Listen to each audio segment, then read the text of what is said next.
प्रिय विद्यार्थी भैया बहनों, आज मैं आपके सामने महादेवी वर्मा का गीत व्याख्या भाग 2 लेकर उपस्थित हूँ। इसके पहले का वीडियो आप सभी लोगों ने देखा होगा, समझा होगा, ऐसी आप लोगों से आशा है। चलिए आज इसके आगे प्रारंभ करते हैं। वज्र का उर एक छोटे अश्रुकण में धो गलाया, दे किसे जीवन सुधा दो घूंट मदिरा मांग लाया। सो गई आंधी मलय की बात का उपधान ले क्या, विश्व का अभिशाप क्या चिर नींद बन कर पास आया। अमरता सुत चाहता क्यों मृत्यु को उर में बसाना, जाग तुझको दूर जाना, जाग तुझको दूर जाना।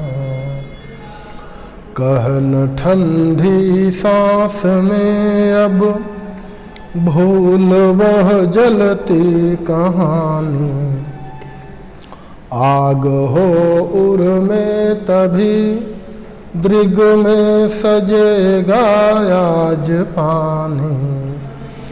हार भी तेरी बनेगी माननी जय की पताका, राख क्षणिक पतंग की है अमर दीपक की निशानी।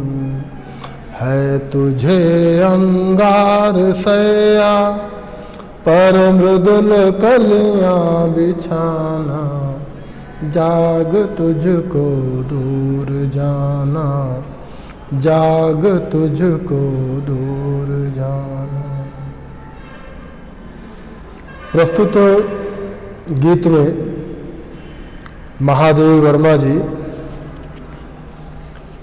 कहते हैं कि साधना के पथ में अनेक कठिनाइयां आती हैं, लेकिन हम किस प्रकार से अपने लक्ष्य से भटक जाते हैं, उसके सामने किस प्रकार से अपने आप को समर्पित कर देते हैं,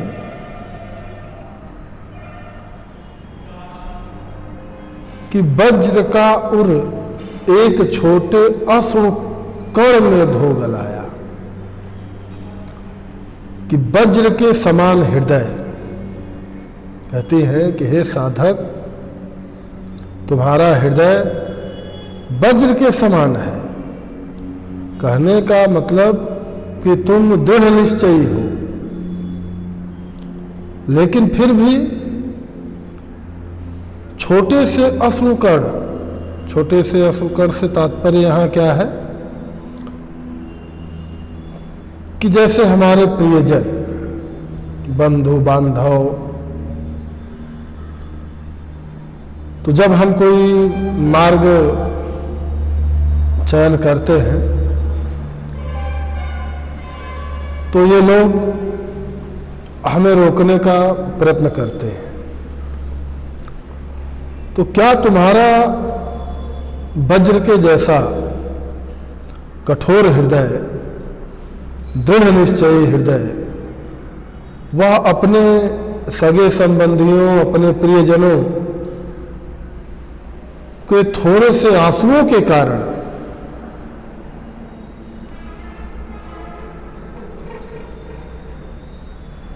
तुम अपने मार्ग से विचलित हो जाओगे? यानी अपने लक्ष्य को अपने प्रियजनों के आंसुओं के कारण तुम उसको गला दोगे, धो गलाया।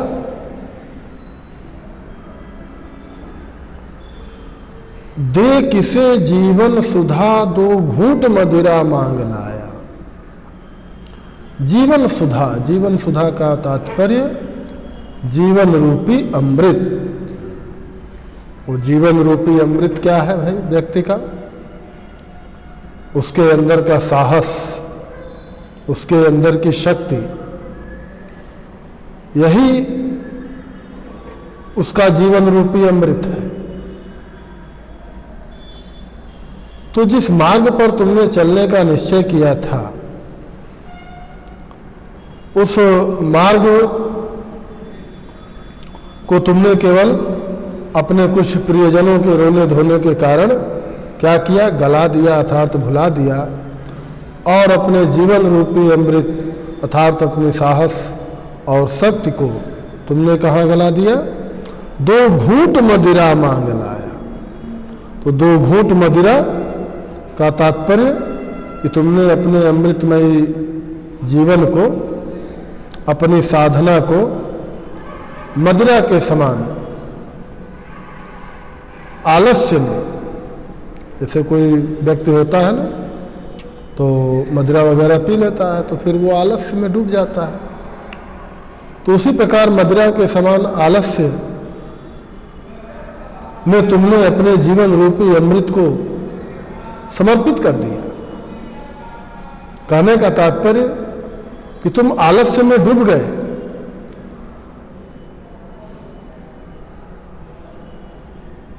सो गई आंधी मलय की बात का उपधान ले क्या। तुम्हारे हृदय में जो आंधी उठी थी, अपने लक्ष्य की प्राप्ति के लिए जो साहस और संकल्प तुमने लिया था, वह तुम्हारा साहस और संकल्प कहाँ चला गया? मलय की बात का उपधान ले क्या। मलय मतलब मलयगिरी, बात यानी यहां पे हवा। उपधान का मतलब होता है तकिया लगा के इसे सोते हैं ना, उपधान। वो तुम्हारे हृदय में जो अपने लक्ष्य को प्राप्त करने के लिए एक प्रकार का जो साहस था या जो आंधी उठी थी, वह मलयगिरी से चलने वाली सुगंधित पवन की तकिया लगाकर सो गई। कहने का तात्पर्य कि थोड़े से आराम के चक्कर में तुम्हारे हृदय की वह आंधी वह समाप्त हो गई। विश्व का अभिशाप क्या चिर नींद बनकर पास आया। विश्व का अभिशाप, विश्व का अभिशाप यानी जो सांसारिक उपभोग की जो वस्तुएं हैं, मनुष्य की स्थिति क्या होती है कि वह सांसारिक उपभोग की वस्तुओं के चक्कर में पड़कर अपने वास्तविक लक्ष्य को भूल जाता है। और ये सांसारिक उपभोग की वस्तुएं हमको क्या करती हैं? आलस्य प्रदान करती हैं। जितना ही हम सांसारिक उपभोग में अपने आप को लिप्त करते जाएंगे, उतना ही हमारे अंदर आलस्य उत्पन्न होता जाएगा। तो ये विश्व के लिए अभिशाप है सांसारिक उपभोग। तो ये सांसारिक उपभोग के समस्त साधन क्या तेरे पास अभिशाप बन के आ गए? यानी इन साधनों में पढ़कर तू आलस्य में डूब गया, तो एक प्रकार से अभिशाप ही तो हुआ। और इसने हमेशा हमेशा के लिए तुमको आलस्य की नींद में सुला दिया। अमरता सुत चाहता क्यों मृत्यु को उर में बसाना। तो अमरता सुत, तो हे मनुष्य तुम अमर पुत्र हो। तो अमर पुत्र होते हुए भी तुम क्यों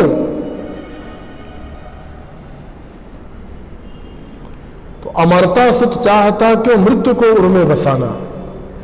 तो हे मनुष्य तुम अमर पुत्र हो, तुम्हारी कभी मृत्यु नहीं होती, तो तुम अमर हो, तो क्यों अपने आप को मृत्यु को उर में बसाना, तो फिर क्यों अपने अंदर तुम मृत्यु को बसाना चाहते हो?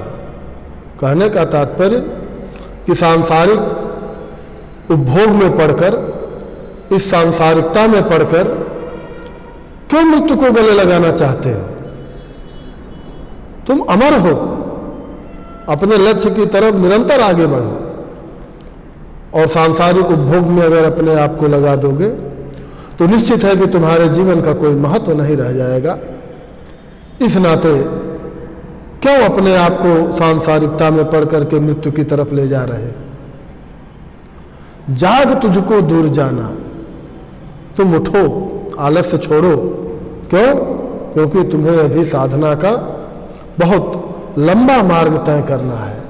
इसलिए तुम इस सांसारिकता को त्याग कर अपने उत्थान में लग जाओ, क्योंकि तुमको अभी बहुत दूर तक अपना मार्ग तय करना है, अपने साधना के पथ पर बहुत आगे तक बढ़ना है।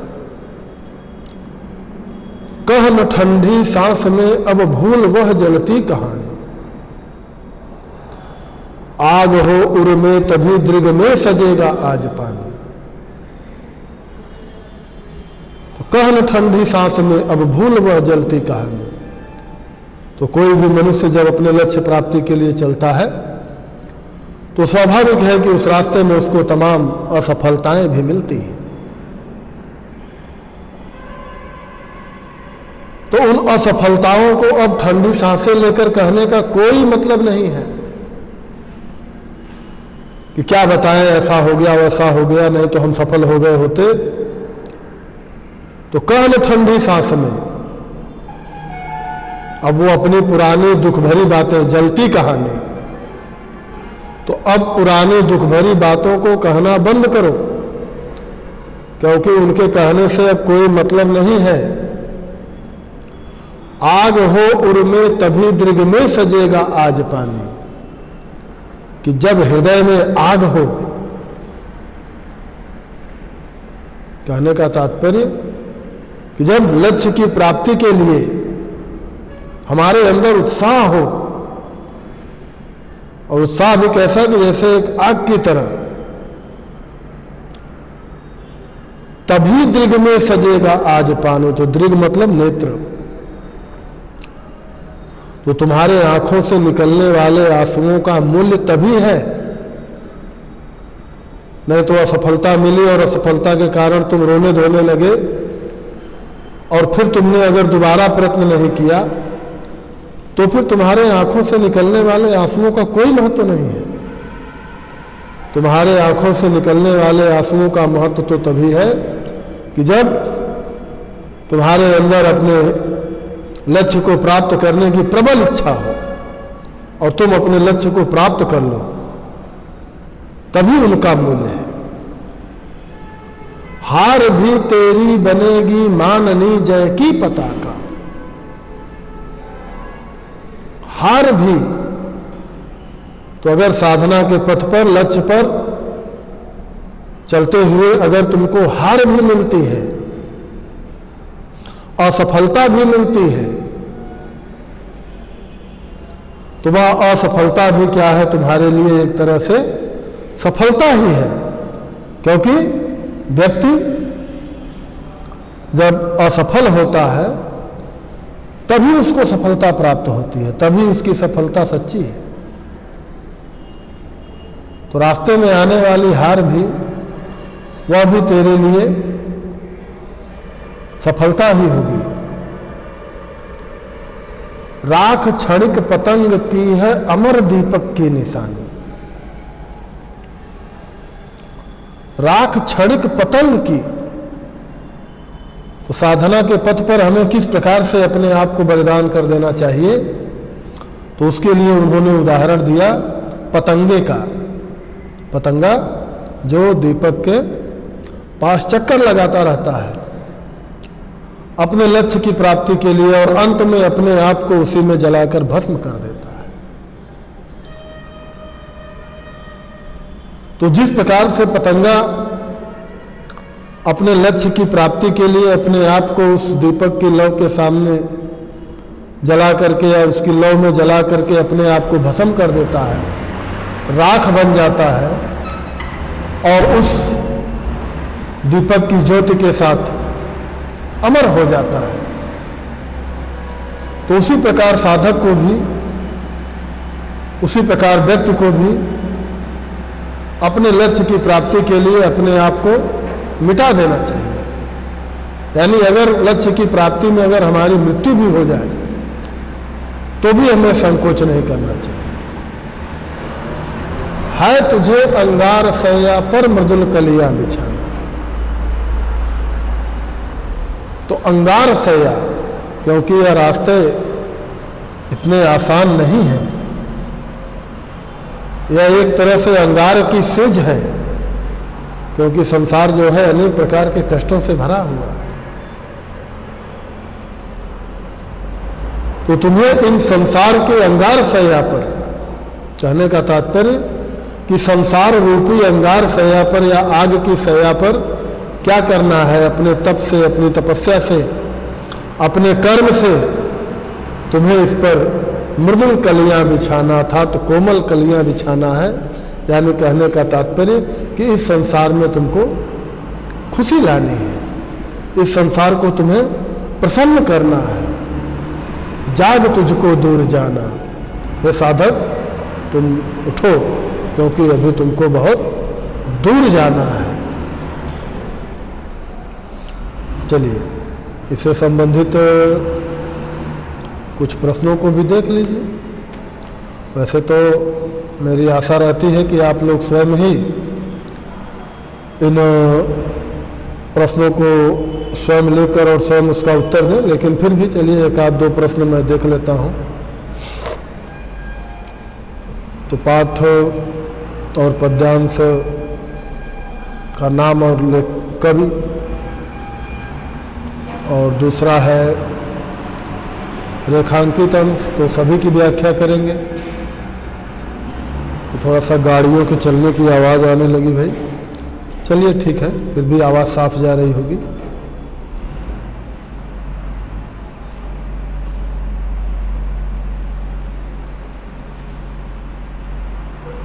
चलिए प्रश्न देख लीजिए।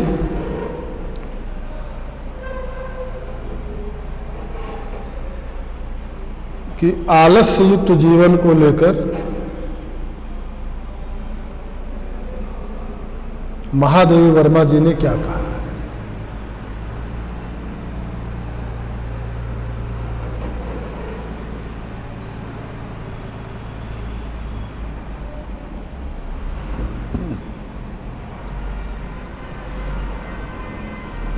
दूसरा प्रश्न यह भी हो सकता है कि विश्व का अभिशाप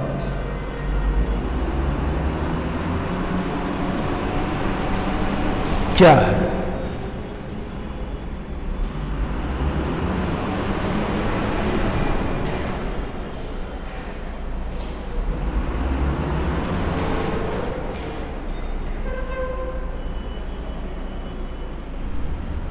और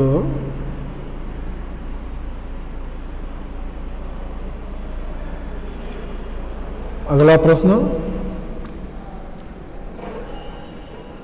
आंखों से गिरे हुए आंसुओं का महत्व कब है।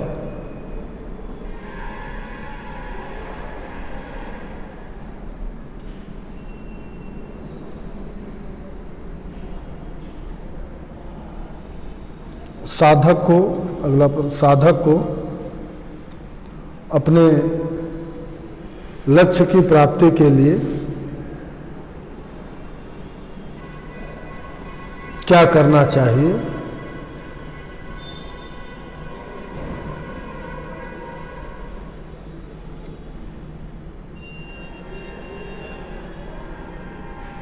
और एक और अंतिम प्रश्न देख लीजिए।